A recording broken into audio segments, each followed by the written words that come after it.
Good morning. We're going to get back to ABARAT. And definitely you can tell if I say good morning, good afternoon, or good evening when I'm recording this. So good morning. We left off at chapter 8. And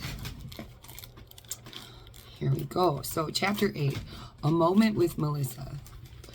Several miles away from the place where her daughter lay unconscious in the grass, Melissa Quackenbush was out in the backyard of 34 Falwell Street, cleaning the barbecue after work.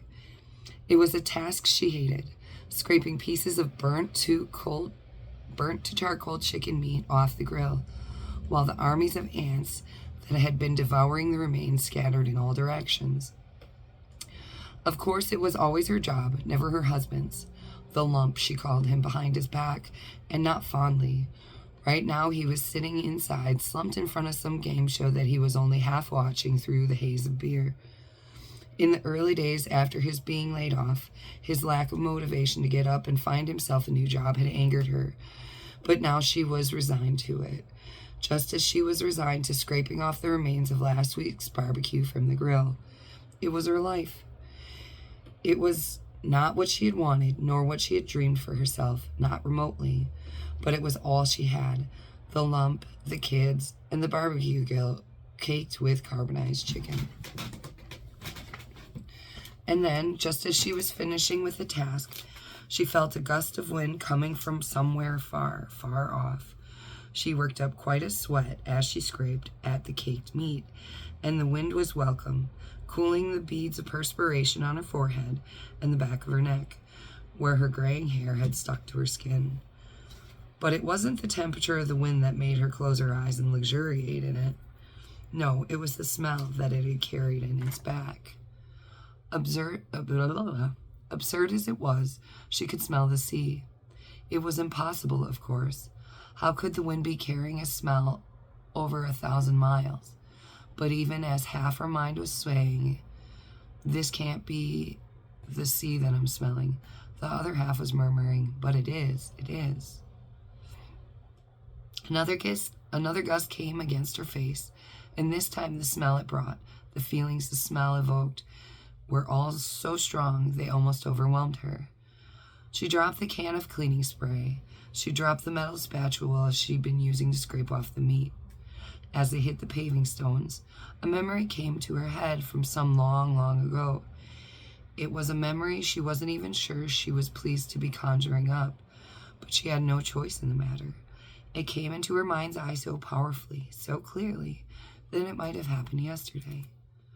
She remembered rain battering down on the top of an old Ford truck as she and Bill owned when they were just married. They'd run out of gas in the middle of the rainstorm, and Bill had gone off to fetch enough gas to get them running again, leaving her alone in the middle of a downpour that had come out of nowhere, alone in the dark and the cold. Well, no, that wasn't altogether true. She hadn't been completely alone. There had been a baby in her belly. As Melissa had sat in the cold truck waiting for Bill to come back, Candy Freshka Quackenbush had been just an hour from being born. It was 2 a.m, and Melissa's water had just broken, and so, it seemed, had the waters of heaven itself, because this day she could not remember being in a rainstorm so sudden and so intense. But it wasn't the rain or the cold that was kicking, or the kicking of the unborn child in her womb that she was remembering now. Something else had happened. Something that the smell of seawater now pricking her nostrils had brought back into her head. This trouble was, she couldn't remember precisely what that something had been. She stepped away from the barbecue, away from the smell of burned chicken and cleaning fluid, to get a breath of pure air. And as she did so, as she inhaled the sea air that could not be sea air, another piece of vision snapped in focus in her mind's eye.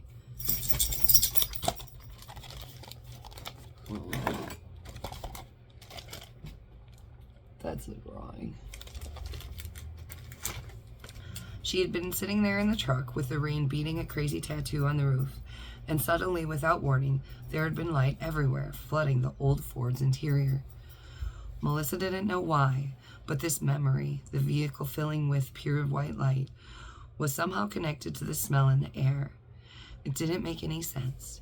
Clearly, her mind was playing tricks with her. Was she going crazy? Crazy with sadness and disappointment.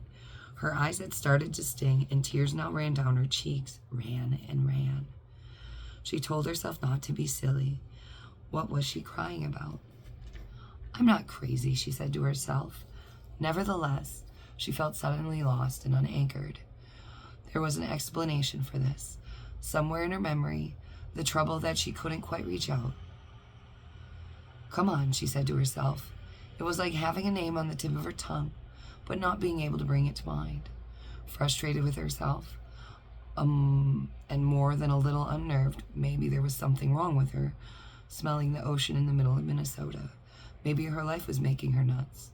She turned back to the open sky and returned rather deliberately to the cloud of sour but familiar smell that hung around the barbecue. They weren't pleasant, but at least she understood them. Wiping her tears away with the back of her hand, she told herself to forget what she thought she was smelling, because it was a trick her nose was playing on her. No more, no less than that.